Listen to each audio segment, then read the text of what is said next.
11 अप्रैल 2025 बिहार के बांका जिले का एक आम दिन। लेकिन उस सुबह बिलासी नगर के पास खेतों में जो मंजर देखा गया वो किसी हॉरर फिल्म के सीन जैसा था। एक युवक की सिर कटी लाश पड़ी थी, ना पहचान ना कोई सुराग, आसपास सिर्फ खामोशी थी और वो खून जो मिट्टी को लाल रंग रहा था। कुछ घंटों में अफवाहों ने रफ्तार पकड़ ली।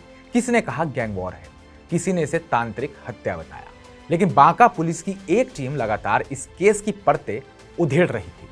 4 दिन बाद जब सच्चाई सामने आई तो सबकी रूह कांप उठी। मृतक की पहचान हुई केंदुवार गांव के बिहारी यादव के तौर पर। पुलिस ने शक की सुई घर के अंदर ही घुमा दी और धीरे धीरे सामने आई रिंकू कुमारी की कहानी, जो अपने पति की हत्या की मास्टरमाइंड निकली। लेकिन यह कहानी इतनी सीधी नहीं है। रिंकू का नाम 2010 के एक मारपीट के केस में सामने आया था। अदालत में हाजिर ना होने पर 2024 में उसे जेल जाना पड़ा। शायद उस वक्त किस्मत ने तय कर लिया था कि उसकी जिंदगी अब एक मोड़ लेगी, एक खतरनाक मोड़। जेल में उसकी मुलाकात हुई बिजुला देवी से। दोनों की दोस्ती गहरी होती गई। बिजुला के पास था एक कनेक्शन, उसका पति बालेश्वर हरिजन, जो पहले भी गैर कानूनी कामों में लिप्त था। जेल से बाहर आते ही रिंकू ने अपने पति बिहारी से पीछा छुड़ाने का प्लान बना डाला। उसने बालेश्वर को 35,000 रुपए की सुपारी दी और कहा, गर्दन चाहिए मुझे, ताकि वो कभी लौट ना पाए। और फिर 11 अप्रैल को बालेश्वर ने बड़ी बेरहमी से बिहारी यादव का गला रेत दिया।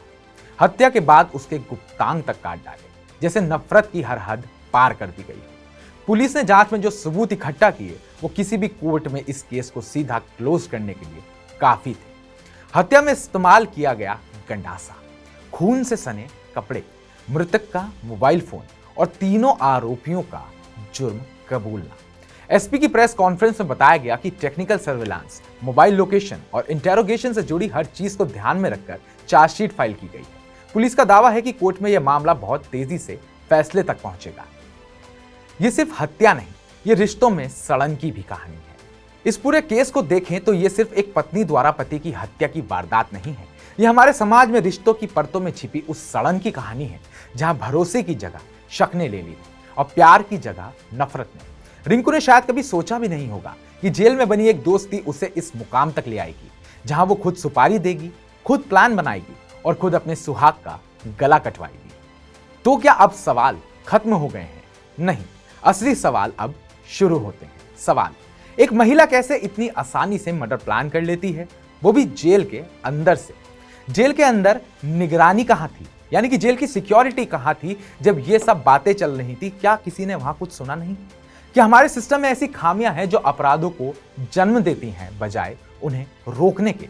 और सबसे जरूरी सवाल, रिश्तों में आखिर इतना जहर आता कहां से? यह केस सिर्फ पुलिस फाइल का एक नंबर नहीं है, ये एक चेतावनी है, एक कहानी है, एक सवाल है। क्योंकि जब रिश्ते टूटते हैं तो आवाज नहीं होती, लेकिन जब वो खून में बदलते हैं तो हर सड़क सनसनी फैल जाती है। तो इस वारदात पर आपकी क्या राय है? कमेंट बॉक्स में कमेंट करके हमें जरूर बताइएगा और ऐसी और खबरें देखने के लिए TV9 डिजिटल को सब्सक्राइब कीजिएगा।